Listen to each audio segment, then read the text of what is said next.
കൂട്ടുകാരെ, മാലയോഗത്തിൻ്റെ 54-ാം ഭാഗത്തിലേക്ക് സ്വാഗതം. വിഘ്നേഷിൻ്റെ വീട്ടിലേക്കുള്ള വഴി കടക്കാതെ മുന്നോട്ട് പോകുന്നത് കണ്ട് ഗ്ലാസ്സിലേക്ക് തല ചെരിച്ചു വെച്ചു താടയിൽ കൈവച്ചിരിക്കുകയായിരുന്ന ഉണ്ണിമായ പെട്ടെന്ന് എഴുന്നേറ്റു വിഘ്നേഷിനെ നോക്കി. സാറ് വീട്? അവൾ എന്തോ പിച്ചും പേയും പറയുന്ന പോലെ അവനെ നോക്കിയും ആ വഴിയിലേക്ക് തിരിഞ്ഞു നോക്കിയും ഇരുന്നു. എന്താടോ എൻ്റെ കൂടെ വരാൻ പേടിയുണ്ടോ ഉണ്ണിമായ്ക്ക്? സ്റ്റീറിങ്ങിൽ കൈവച്ച് മുൻപോട്ട് നോക്കി അവനൊരു ചിരിയോടെ ചോദിച്ചു. അതല്ല സാർ, വീട്ടിൽ പോകണ്ടേ? വീട്ടിൽ പോകാടോ, കുറച്ച് സമയം കൂടെ കഴിഞ്ഞിട്ട്. ഒഴിഞ്ഞ റോഡ് കിട്ടിയപ്പോൾ വിഘ്നേഷ് കാറിൻ്റെ വേഗത കൂട്ടി. അമ്മ തനിച്ചാകും. അവൾ സാരിത്തുമ്പിൽ കൈവച്ചുരുട്ടി. അമ്മയോട് ഞാൻ പറഞ്ഞിട്ടുണ്ട്. കാർ പിന്നീട് വന്ന് നിന്നത് വലിയൊരു ടെക്സ്റ്റൈൽസിൻ്റെ മുമ്പിലായിരുന്നു. ഉണ്ണിമായ ഇറങ്ങൂ. ആ കെട്ടിടത്തിൻ്റെ വലിപ്പം കണ്ട് അന്താളിച്ച് നിൽക്കുന്നവളോടായി അവൻ പറഞ്ഞു. വിഘ്നേഷ് കാർ പാർക്ക് ചെയ്തു തിരികെ വരുന്നത് വരെ ഉണ്ണിമായ ടെക്സ്റ്റൈൽസിൻ്റെ പുറത്ത് തന്നെ നിന്നു. സെക്യൂരിറ്റി ഗ്ലാസ് ഡോർ തുറന്നു കൊടുത്തതും ഇരുവരും അകത്തേക്ക് കടന്നു. നിറയെ വസ്ത്രങ്ങൾ അടുക്കടുക്കായി വെച്ചിരിക്കുന്ന ഷെൽഫുകളുടെ നടുവിലൂടെ വിഘ്നേഷ് നടന്നപ്പോൾ പേടിച്ചു പതുങ്ങി ഉരുണ്ട് ഉണ്ണിമായും കൂടെയുണ്ട്. Yes sir. മുഖത്ത് പ്രസന്നമായ ചിരിയോടെ സാരി ഉടുത്ത ഒരു പെൺകുട്ടി അവർക്ക് മുമ്പിൽ വന്നു നിന്നു. സാരി കളക്ഷൻസ് എവിടെയാണ്? ചുറ്റുമൊന്ന് കണ്ണോടിച്ചുകൊണ്ട് വിഘ്നേഷ് തിരക്കി. Okay sir, please come. Madam please come. അവന് തൊട്ടു പിറകിൽ പരിങ്ങി നിൽക്കുന്നവൾ അവൻ്റെ കൂടെ വന്നതാണെന്ന് മനസ്സിലായപ്പോൾ അവളെയും ഒന്ന് നോക്കി ആ പെൺകുട്ടിയുടെ പിറകെ പോയി മൂവരും ലിഫ്റ്റിൽ കയറി. വല്ലാത്തൊരു അസ്വസ്ഥതയോടെ തല കുനിച്ചു നിൽക്കുന്ന ആ കുസൃതി കണ്ണുള്ളവളെ വിഘ്നേഷ് ലിഫ്റ്റിൻ്റെ മുൻപിലുള്ള കണ്ണാടിയിൽ കണ്ടിരുന്നു. ജീവിതത്തിൽ ഇന്നേ വരെ ഇതുപോലൊരു വസ്ത്രക്കടയിൽ കയറിയിട്ടില്ല. പണമുള്ളവർക്ക് മാത്രം കയറാനും വാങ്ങാനും കഴിയുന്ന വിലപിടിപ്പുള്ള വസ്ത്രങ്ങൾ വാങ്ങാൻ വന്ന ആളുകളുടെ പ്രൗഢിയും വസ്ത്രധാരണവും കണ്ട് ചൂളി നിന്ന് ഉണ്ണിമായ അവളുടെ ഡ്രസ്സിലേക്കൊന്ന് നോക്കി. വിഘ്നേഷ് വാങ്ങിവെച്ച സാരിയിൽ ഒന്നായതുകൊണ്ട് അതുകൊണ്ട് തന്നെ വിലപിടിപ്പുള്ള സാരിയായിരുന്നു. ഇങ്ങോട്ട് വാടോ. സാരി തുമ്പ് തോളിലേക്ക് വലിച്ചിട്ട് അന്തം വിട്ട് നിൽക്കുന്നവളുടെ കൈത്തണ്ടയിൽ വിഘ്നേഷ് പിടിച്ചു വലിച്ചു. ബ്രൈഡൽ കാഞ്ചീപുരം സാരികളുടെ കമനീയ ശേഖരം മുമ്പിലുണ്ട്. ആശ്ചര്യത്തോടെ മിഴി ഓടിക്കുന്നവളെ ഒളികണ്ണിട്ട് നോക്കി വിഘ്നേഷ്. മാഡം, ഏത് സെക്ഷനിലാണ് നോക്കേണ്ടത്? കൂടെ വന്ന ടെക്സ്റ്റൈൽസ് ജീവനക്കാരിയുടെ മുഖത്തെ പ്രസന്നമായ പുഞ്ചിരി മങ്ങിയിട്ടില്ല. ഉണ്ണിമായ ആ പെൺകുട്ടിയുടെ ചോദ്യം മനസ്സിലാവാതെ വിഘ്നേഷിനെ നോക്കി. കാഞ്ചീപുരം സാരി സെക്ഷൻസ്. ഒട്ടും ചിന്തിക്കാതെ വിഘ്നേഷ് പറയുന്നത് കേട്ട് ഉണ്ണിമായ അവനെ നോക്കി. ഇരിക്കൂ. നിരനിരയായി ഇട്ടിരിക്കുന്ന 2 കസേരകളിൽ ഓരോന്നിലായി ഇരുവരും ഇരുന്നു. ഏത് കളർ വേണം മാഡം? ഷെൽഫിൽ അടുക്കി വെച്ച കാഞ്ചീപുരം സാരികളിൽ തലോടിക്കൊണ്ട് ആ സെക്ഷനിലെ സ്റ്റാഫ് ചോദിച്ചു. അതിനും അവളിൽ ഉത്തരമില്ല. അന്തം വിട്ട് അവനെ തന്നെ നോക്കുകയാണ്. പെൺകുട്ടി അവളുടെ മറുപടിക്കായി കാത്തു നിൽക്കുകയാണ്. ആ ബ്രിക്ക് റെഡ് എടുക്കൂ. ഒടുവിൽ വിഘ്നേഷ് ആ ഷെൽഫിലേക്ക് ചൂണ്ടിക്കാണിച്ചു. ഗോൾഡൻ ത്രെഡിൽ കരയുള്ള സാരി അവർക്ക് മുൻപിൽ നിവർത്തി. ഇതൊന്ന് ഡ്രസ് ചെയ്യിക്കാമോ? ഓ, അതിനെന്താ, വരൂ മാഡം. ആ സാരി അവന് വളരെയധികം ഇഷ്ടപ്പെട്ടുവെന്ന് അവൻ്റെ മുഖത്ത് നിന്ന് മനസ്സിലായിരുന്നു. ഉണ്ണിമായ വിഘ്നേഷിനെ തിരിഞ്ഞു നോക്കിക്കൊണ്ട് ആ പെൺകുട്ടികൾക്കൊപ്പം നടന്നു. അവളുടെ ആ പകപ്പും കൊച്ചുകുട്ടികളെ പോലുള്ള നാണവും കണ്ട് വിഘ്നേഷിന് ചിരി വന്നു. സാറും കൂടെ വന്നോളൂ. മാഡത്തിന് എന്തോ ടെൻഷൻ പോലെ. അങ്ങോട്ട് പോയ പെൺകുട്ടികളിൽ ഒരുവൾ തിരികെ വന്നു വിളിച്ചു. അവൻ കയ്യിലെടുത്ത സെൽഫോൺ പോക്കറ്റിലിട്ട് അവൾക്കൊപ്പം നടന്നു. ഉണ്ണിമായ ഉടുത്ത സാരി അയച്ചു മാറ്റി അവൻ സെലക്ട് ചെയ്ത സാരി ഉടുത്തു തുടങ്ങിയിട്ടുണ്ട്. മറ്റൊരു പെൺകുട്ടി താഴേക്ക് മുട്ടുകുത്തിയിരുന്ന് പ്ലീറ്റ് പിടിച്ചെടുത്ത് അരക്കെട്ടിൽ തിരികെ വെച്ചു. അവളുടെ മാറിലേക്ക് ഇട്ടുകൊടുത്ത സാരിയുടെ മുന്താണി നെഞ്ചിൽ നിന്നും ഊർന്നു വീണതും വശ്യമായ ആ വയറും തുടുത്തു പൊങ്ങി നിൽക്കുന്ന മാറിടങ്ങളും കണ്ട് വിഘ്നേഷ് പൊടുന്നനെ മുഖം തിരിച്ചു. വല്ലാത്തൊരു ജാള്യത അവന് അനുഭവപ്പെട്ടു. സാർ അവിടെ നിൽക്കാണോ? ഇങ്ങോട്ട് ഇരുന്നോളൂ. ആദ്യം കണ്ട പെൺകുട്ടി ഉറക്കെ വിളിച്ചു പറഞ്ഞതും അവൻ വിളറിയ മുഖഭാവത്തോടെ നിന്ന് തിരയുകയാണ്. അപ്പോഴാണ് ഉണ്ണിമായയും അവനെ കാണുന്നത്. ഓൾമോസ്റ്റ് ഫിനിഷാണ്, ഇങ്ങോട്ട് ഇരുന്നോളൂ. പെൺകുട്ടി അവൻ്റെ അരികിലേക്ക് കസേര ഇട്ട് കൊടുത്തു. തളർന്ന ദേഹത്തെ വരുതിയിലാക്കാൻ അവൻ വേഗം കസേരയിൽ ഇരുന്ന് നെറ്റി തുടച്ചു.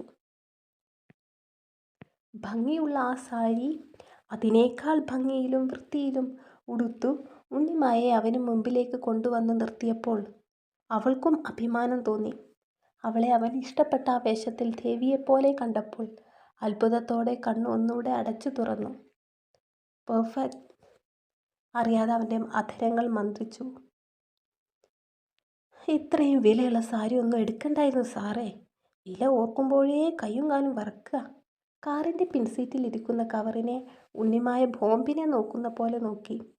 രൂപ 25,000 അവൻ എണ്ണിക്കൊടുത്തത് അവളുടെ കണ്ണിൽ നിന്നും മായുന്നില്ല. ആഹാ, എന്നാൽ ഇത് നേരത്തെ പറയണ്ടേ? അല്ലെങ്കിൽ ഈ ഭാര്യമാരൊക്കെ ഇങ്ങനെയാ. ഭർത്താക്കന്മാരെ കൊണ്ട് ഓരോന്ന് വാങ്ങിപ്പിക്കും, പിന്നെ അയ്യോ പാവം കളിക്കും. മീശ ഒന്ന് ഒഴിഞ്ഞ് വിഘ്നേഷ് ഡ്രൈവിംഗ് തുടർന്നു. അത്രയും ആളുകൾ നിൽക്കുമ്പോൾ ഇതെങ്ങനെയാ പറയാന്ന് വെച്ചാൽ ഞാൻ മിണ്ടാതിരുന്നത്. ഉണ്ണിമായ നിഷ്കളങ്കമായി പറഞ്ഞു.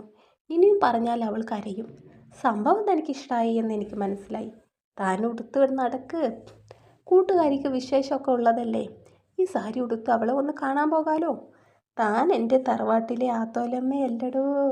പറയുകയും കൂടെ ഉറക്കെ ചിരിക്കുകയും ചെയ്യുന്നവനെ അവൾ അന്തം വിട്ട് നോക്കി. ഓ, ഇനി എനിക്ക് ഭ്രാന്താണെന്ന് കരുതണ്ട. അവൻ ഉടനെ ചിരിയും നിർത്തി. ഒളിഞ്ഞു കേൾക്കുന്ന സ്വഭാവം ഉണ്ടല്ലേ? ഉണ്ണിമായ മിഴി കൂർപ്പിച്ചു. ഓ പിന്നെ, ഫോണിൽ സംസാരിക്കുമ്പോഴേ 2 പേർക്ക് മാത്രം കേൾക്കുന്ന ശബ്ദത്തിലേ സംസാരിക്കാവൂ. അല്ലാതെ മൈക്ക് വെച്ച് കൂവല്ല വേണ്ടത്. വിഘ്നേഷ് ഉണ്ണിമായുടെ ചെവിയിൽ പിടിച്ചതും അവൾ ചൂളിപ്പോയിരുന്നു. കാർ പിന്നെയും മുന്നോട്ട് പോയി. രാത്രിയെ വരവേറ്റുകൊണ്ട് വഴിയോരങ്ങളിലൊക്കെ വെളിച്ചം തെളിഞ്ഞിട്ടുണ്ട്. വിഘ്നേഷ് പിന്നീട് കാർ നിർത്തിയത് ഒരു ഹോട്ടലിൻ്റെ മുമ്പിലായിരുന്നു. സാർ ഇവിടെ? കാറിൽ നിന്ന് ഇറങ്ങാതെ ഉണ്ണിമായ അവനെ നോക്കി. ഇവിടെ ഫുഡ് കഴിക്കാൻ, അല്ലാതെ എന്തിനാ? അവൻ ഉടനെ മറുപടി നൽകി കാറിൽ നിന്നിറങ്ങി. അയ്യോ, അപ്പം അമ്മ തനിച്ചാകില്ലേ? സുഷമ ചേച്ചി പോയി കാണും ഇപ്പോൾ തന്നെ. നമ്മൾ കുറേ വൈകിയിട്ടുണ്ട്. ഉണ്ണിമയുടെ നോട്ടം കയ്യിൽ കെട്ടിയ വാച്ചിലേക്കായിരുന്നു. നമ്മൾ വരാൻ ലേറ്റാകുമെന്ന് ഞാൻ അമ്മയെ വിളിച്ചു പറഞ്ഞിട്ടുണ്ട്. ഇയാൾ നിന്ന് പതറി ആളുകളെ കൊണ്ട് സംശയിപ്പിക്കാതെ കയറി വാ എന്നും പറഞ്ഞ് വിഘ്നേഷ് മുൻപേ ഹോട്ടലിൽ കയറിയപ്പോൾ നിക്കക്കള്ളിയില്ലാതെ അവളും പിറകേക്ക് പോയി. അവിടെ നിന്ന് ഡിന്നറും കഴിച്ചിരുവരും വീട്ടിലേക്ക് മടങ്ങി. എറണാകുളത്ത് വന്നിട്ട് 2 വർഷത്തിനടുത്തായെങ്കിലും ഇങ്ങനൊരു മനോഹരമായ ദിവസം ഉണ്ണിമായുടെ ജീവിതത്തിൽ ആദ്യമായിരുന്നു. അവൾ മൗനമായി തന്നെ സീറ്റിലേക്ക് തലചായ്ച്ച് വെച്ച് കിടന്നു. കുഞ്ഞിമണി ഗ്രാമ അന്തരീക്ഷത്തിൽ തുമ്പികളോടും പൂക്കളോടും കഥകൾ പറഞ്ഞും കളിച്ചും ചിരിച്ചും ഓടി വളർന്ന ഉണ്ണിമായ എന്ന നാട്ടിൻപുറത്തുകാരി കൊച്ചു പോലൊരു നഗരത്തിൽ കോടീശ്വരനായ ഒരാളുടെ കാറിൽ രാത്രിയുടെ ഭംഗിയും ആസ്വദിച്ച് യാത്ര ചെയ്യുന്നു. സ്വപ്നത്തിൽ പോലും അവൾ കണ്ടിട്ടില്ലാത്ത യാഥാർത്ഥ്യം ഓർത്തപ്പോൾ അറിയാതെ ആ ചുണ്ടിൽ പുഞ്ചിരി വിടർന്നിരുന്നു. അത് വിഘ്നേഷും കണ്ടിരുന്നു. ഉണ്ണിമായ ഒറ്റയ്ക്കിരുന്ന് ചിരിക്കാനോ? എന്നോട് പറയാൻ കൊള്ളാവുന്നതാണെങ്കിൽ പറഞ്ഞോ, എനിക്കും ചിരിക്കാലോ. പെട്ടെന്ന് വിഘ്നേഷിൻ്റെ ശബ്ദം കേട്ട് അവൾ ചാരിയിരുന്നത് നിവർന്നിരുന്നു. ഏയ് ഒന്നുമില്ല സാർ, ഞാൻ വെറുതെ ഓരോ കാര്യങ്ങൾ ഓർത്തതാ. അവൾക്ക് അവൻ്റെ മുഖത്ത് നോക്കാൻ പോലും ജാള്യതയാണ്. കാരണം എന്തോ ഓർത്തു പുഞ്ചിരിച്ചത് അവൻ കണ്ടു. വീടെത്തിയപ്പോൾ ഗേറ്റ് അടഞ്ഞു കിടപ്പാണ്. ഒന്നും ചോദിക്കാതെ ഉണ്ണിമായ ഇറങ്ങി ഗേറ്റ് തുറന്നു. അവൾ ഗേറ്റിൻ്റെ ഓരത്തേക്ക് മാറി നിന്നതും വിഘ്നേഷ് കാർ ഷെഡിലേക്ക് കയറ്റി. കാറിൻ്റെ ശബ്ദം കേട്ടതും സുബ്ബലക്ഷ്മിക്ക് സഹായത്തിന് വരുന്ന സുഷമ ഉമ്മറവാതിൽ തുറന്നു. യാരത്? അമ്മ, സാറും മാഡവുമാണ്. മുമ്പിൽ വന്നു നിൽക്കുന്ന വിഘ്നേഷിനെയും ഉണ്ണിമായയെ നോക്കിക്കൊണ്ട് ഹാളിൽ ഇരുന്ന് ചോദിക്കുന്ന സുബ്ബലക്ഷ്മിക്ക് അവർ മറുപടി കൊടുത്തു. മണി 8 കൂർക്കം വലിക്കുന്ന സുബ്ബലക്ഷ്മി അമ്മാവുക്ക് ഇത് എന്നാച്ച്? തമിഴ് സീരിയൽ കണ്ട് രസിച്ചിരിക്കാണല്ലേ?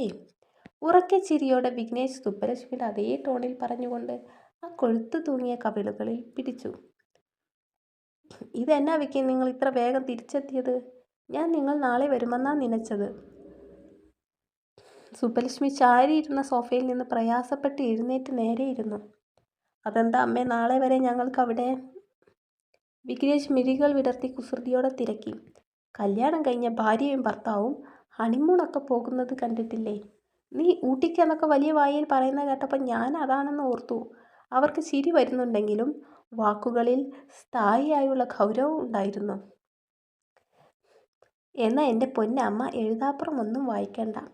പേടിച്ചരണ്ട പോലെ കയ്യിലെ കവറും തൂക്കി ഭിത്തിക്കരികിൽ വന്ന് നിൽക്കുന്നവളിലേക്കായി അവൻ്റെ നോട്ടം.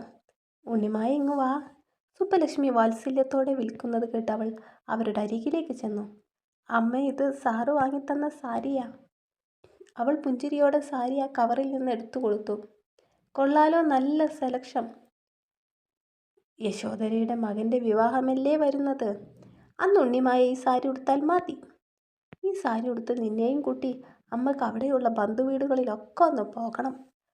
കാഞ്ചീപുരം പട്ടിൽ തലോടിക്കൊണ്ട് സുബ്ബലക്ഷ്മി അവരുടെ ആഗ്രഹങ്ങൾ പറഞ്ഞുകൊണ്ടിരുന്നു. അപ്പോഴും എന്തു ചെയ്യുമെന്ന് മീച്ചു നിൽക്കുന്നവളെ നോക്കി വിഘ്നേഷ് കണ്ണിറുക്കി. അമ്മ, ഞാൻ പൊക്കോട്ടെ? കൈ ഒന്ന് തൊഴുതു സുഷമ്മ പറഞ്ഞതും പുഞ്ചിരിയോടെ തലയാട്ടിക്കൊണ്ട് സുബ്ബലക്ഷ്മി ഇരുന്നു.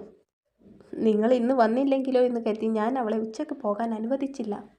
ഗേറ്റിനരികിൽ കാത്തു നിൽക്കുന്ന സുഷമ്മയുടെ ഭർത്താവിനെ ഒന്ന് എത്തി നോക്കി സുബ്ബലക്ഷ്മി ശബ്ദം കുറച്ചു പറഞ്ഞു.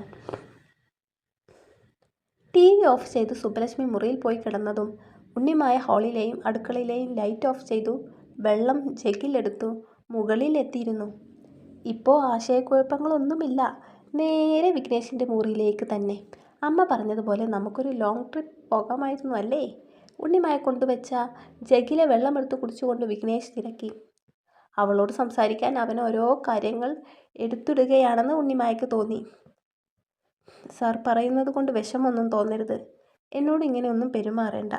വിലപിടിപ്പുള്ള ഓരോന്ന് വാങ്ങിത്തരുകയും ചെയ്യരുത്.